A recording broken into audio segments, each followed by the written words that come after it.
tomu, že se takto rozvíjí, se na zlepšení světa podílí. Díky tomu, že se takto rozvíjí, se na zlepšení světa podílí.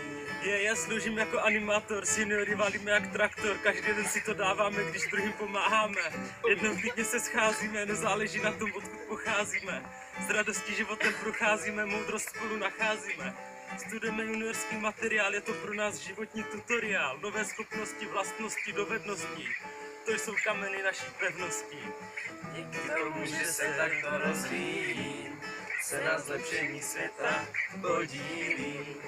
Díky tomu, že se takto rozvíjím, se na zlepšení světa podílí. Já studuju na zdravotní sestřičku a při učení si potrápím hlavičku a pomůžu ostatním aspoň trošičku.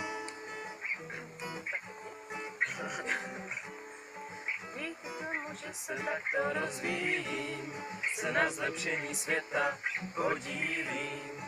Díky tomu, že se takto rozvíjím, se na zlepšení světa podílím. Jo, já jsem animátor.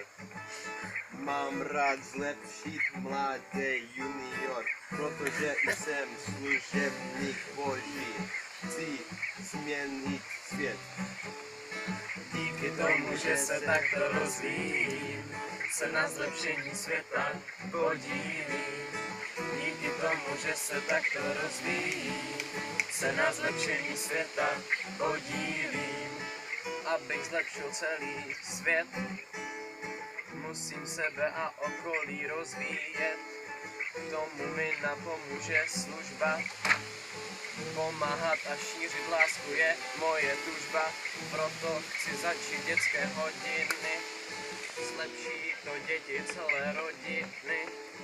Musím ale nejdřív druhý 3 vystudovat, lepší komunitu, pak budu moc budovat. Díky tomu, že se takto rozvíjí, se na zlepšení světa podílí. Díky tomu, že se takto rozvíjí, se na zlepšení světa podílí.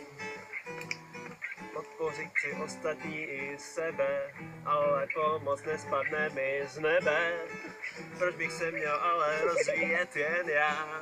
Pojďte se rozvíjet taky. Je přece jedno, zda obloha je modrá, anebo se tam honí mraky. Díky tomu, že se takto rozvíjí, se na zlepšení světa podílí. Díky tomu, že se takto rozvíjí, se na zlepšení světa podílí.